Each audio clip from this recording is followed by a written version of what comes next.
Human courage doesn't care about the odds. In the coldest reaches of deep space, 50 men and women faced an impossible choice: surrender to an overwhelming alien force, or stand and fight against all logic. They chose to fight.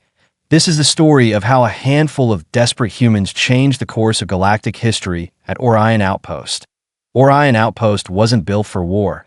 Perched on the jagged surface of Titan IX, the furthest human settlement from Earth, it was designed as a scientific research station, a lonely beacon of humanity's push into the stars. Commander Sarah Chun never expected to die here. Neither did the 49 scientists, engineers, and security personnel under her command. But as the massive alien warship appeared in orbit without warning, blocking all communications with Earth, death suddenly seemed inevitable. The aliens called themselves the Vrax, a species that had conquered 12 star systems through overwhelming force and technological superiority. They had never faced humans before. They would soon wish they never had. "Surrender your outpost," came a message in surprisingly good English. "Resistance will result in complete annihilation." Commander Chin's response would later be inscribed in military academies across Earth. "Humans don't surrender. We innovate." The Vrax deployed 5,000 ground troops. Each stood nearly 8 feet tall, protected by energy shields that could repel standard weapons fire. Their exoskeletons made them 5 times stronger than the average human. The humans had 18 security officers with standard-issue pulse rifles, 23 scientists with no combat training, 9 engineers familiar with the station's systems, a medical bay designed for research, not trauma, and absolutely no hope of reinforcements. The Vrax commander, General Krostal, expected the battle to last approximately 1 hour. He allocated minimal resources, considering the human outpost barely worth his attention. That IT was the first of many miscalculations. The initial assault came at dawn. 300 Vrax troops marched across the rocky terrain toward the outpost's main entrance. Their heavy footsteps shook the ground. "Hold fire until my command," Chen ordered through the comms as her security team took positions. The doctor, Eliza Wong, the outpost's lead xenobiologist, frantically analyzed the incoming scans of the aliens. "Commander, their helmets have thin respirator slits. Their eyes are sensitive to ultraviolet light, and they're communicating on a frequency we can intercept." Chen nodded. "Miller, can you jam their comms?" Communications specialist Jake Miller looked up from his console. "Not completely, but I can introduce errors. Make their orders confusing." "Do it," Chen ordered. Then to her security chief, "Lieutenant Ortiz, how many UV flash grenades do we have?" 12, Commander. "Make them count." When the Vrax reached the outer perimeter, Chun gave the order. The flash grenades detonated simultaneously, temporarily blinding the alien front line. In that moment of chaos, with their communications filled with static and contradictory orders, the human defenders opened fire on the respirator slits. 27 Vrax fell before they realized what was happening. The aliens retreated, leaving their dead behind. The humans had won the first round, but it was just the beginning. "They'll be back with better tactics," Chun said during the Emergency War Council. "We got lucky once. We need more than luck to survive." That's when Amir Hassan, the station's youngest engineer, stepped forward. "The research station has a zero-G chamber for materials testing," he said quietly. "What if we repurpose the gravitational modulators?" The team worked through the night. Hassan and his engineering team dismantled the zero-G chamber, converting its components into crude gravity weapons. Dr. Wong performed the first human autopsy on a Vrax soldier, discovering another crucial weakness. Their inner ear equivalent was highly sensitive to gravitational shifts. When a second wave of 500 Vrax troops attacked at noon the next day, they were met with targeted gravitational disruption fields that sent dozens of them floating helplessly upward before crashing down with bone-shattering force. But the victory was costly. The makeshift gravity weapons overloaded after 10 minutes. 6 human defenders died in the counterattack, and the Vrax were learning. "Their technology is too advanced," Dr. Wong admitted as the medical team treated the wounded. "We can't keep improvising forever." Lieutenant Ortiz cleaned his weapon, expression grim. "Then we take their technology." The plan was desperate. A small team would use the outpost's single stealth shuttle to infiltrate the Vrax mothership while their ground forces were focused on the next assault. Commander Chen led the mission herself, along with Ortiz and 2 engineers. The 4 humans slipped aboard the alien vessel through a maintenance hatch, their suits modified to fool Vrax biosensors. What they found changed everything. The Vrax weren't a single unified species. The commanders were tall, imposing figures who kept their helmets on at all times. But the engine room was staffed by a different species entirely. Small, 6-limbed creatures who moved with obvious fear when the commanders passed. "They're slaves," Chen whispered. "The Vrax Empire isn't built on technological superiority. It's built on subjugation." Before leaving, they downloaded crucial tactical data and sabotaged the ship's main weapons array. More importantly, Chen managed to establish contact with the enslaved engineers, using universal mathematical sequences to communicate a simple message: freedom was possible. With the stolen data, Miller discovered the command frequencies used by Vrax leadership. Hassan and his team modified their communication array to broadcast on those frequencies. The third attack came at dusk. 1,000 Vrax troops, supported by hovering artillery platforms. But as they approached, the humans activated their secret weapon, a carefully crafted override signal that mimicked Vrax command authority, coupled with a targeted electromagnetic pulse. Across the battlefield, slave-operated systems suddenly went offline. Artillery platforms crashed to the ground. Weapon systems failed, and through their comms came a new message. Not in the Vrax language, but in the mathematical language Shone had established with the slave species. Chaos erupted as nearly half the attacking force turned against their Vrax masters. General Krostal, enraged by the betrayal, took personal command of the final assault. With his elite guard of pure-blooded Vrax warriors, he led 2,000 troops toward the human outpost. "This ends now." His message boomed across the battlefield. Inside the outpost, only 31 humans remain alive. Their modified weapons were depleted. The makeshift gravity generators had burned out. Even with the slave rebellion in progress, they were still hopelessly outnumbered.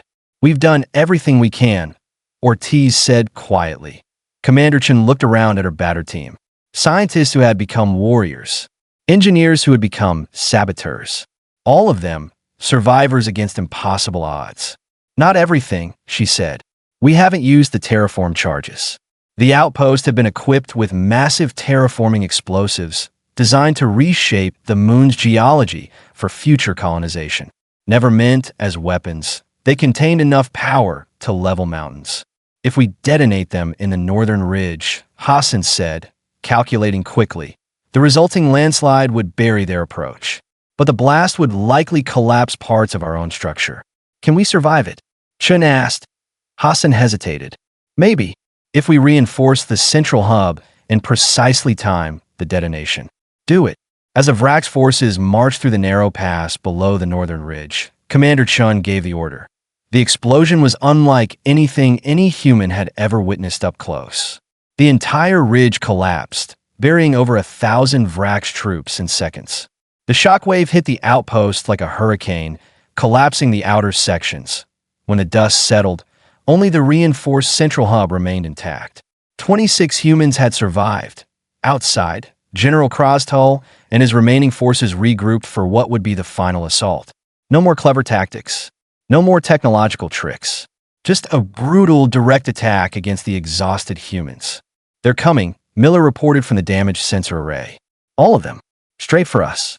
Chen looked at her people, bloodied, exhausted, but unbowed. "One last stand," she said. The remaining defenders took positions around the shattered hub. They had conventional weapons for perhaps 10 minutes of fighting. After that, it would be hand-to-hand combat against creatures far stronger than humans. The Vrax approached in tight formation. No cover, no question, complete confidence in their victory. That's when the sky lit up. The first orbital strike hit the center of the Vrax formation with devastating precision. Then another, and another.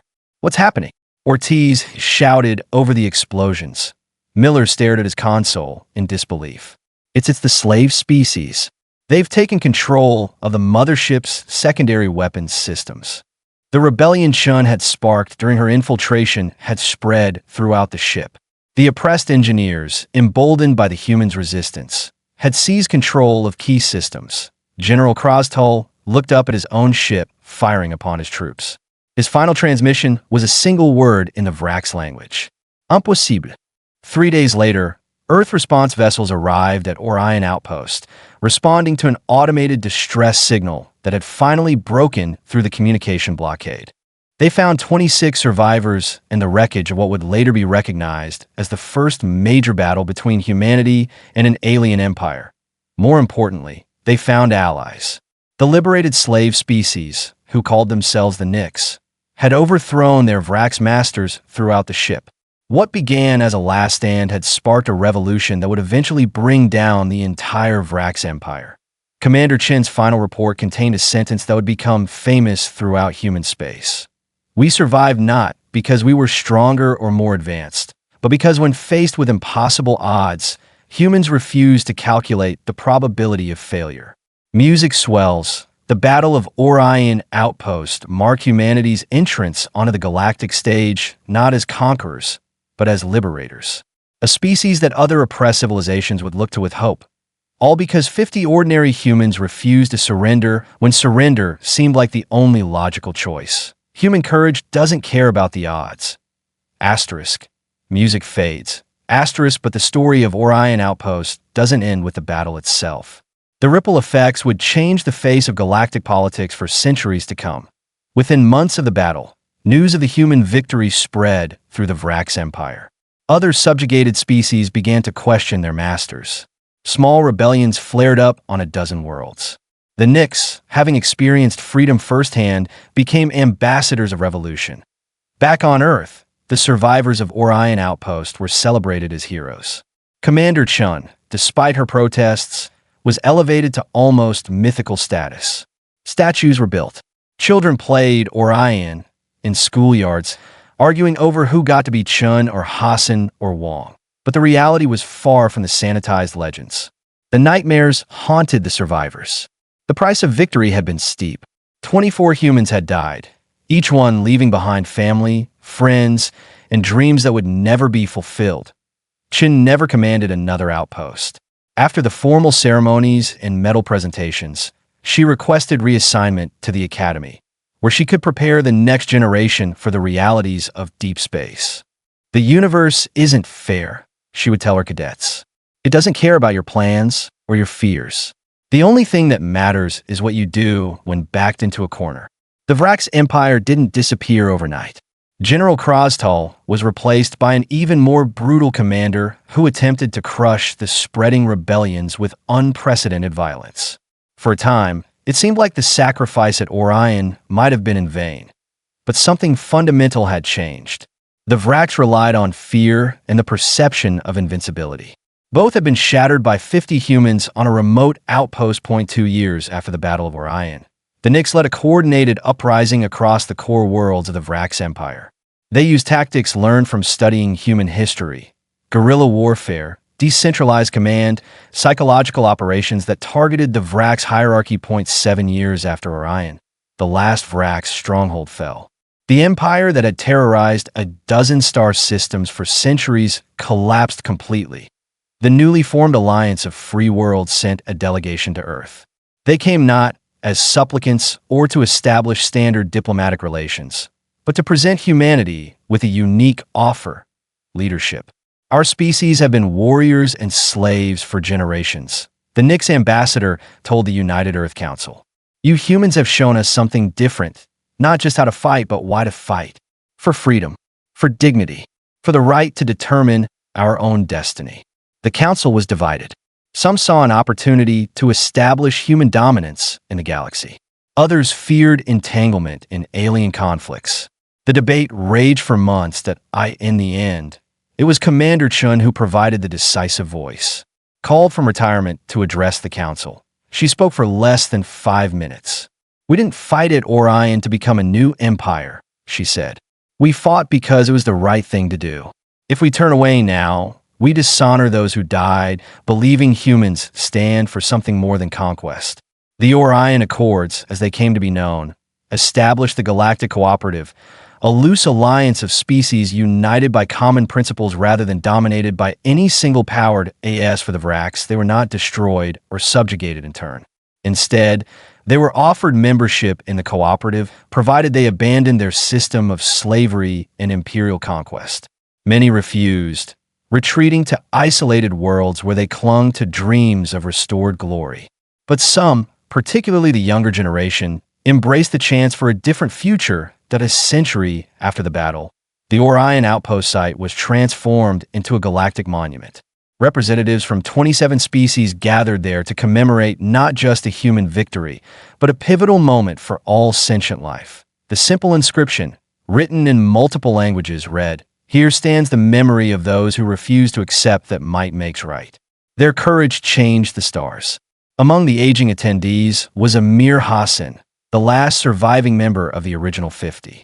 Now well over 100 years old, he walked slowly to the central memorial. A young Vrax diplomat approached him cautiously. "My grandparents told me stories about this battle," the Vrax said. "They said it was the day the universe changed." Hassan smiled. "It wasn't the universe that changed, just our place in it. And that perhaps is the true legacy of Orion Outpost. Not just a last stand against impossible odds, but the beginning of humanity's understanding that courage isn't measured by the battles we win, but by the battles we choose to fight and why we fight them." If you enjoyed this story of humanity's defiance against overwhelming odds, hit subscribe for more epic sci-fi tales from human history. Next time, the Quantum Mercenary, one man's war against time itself. Remember to comment below with what you think was the most brilliant tactic used by the Orion defenders. Thanks for watching.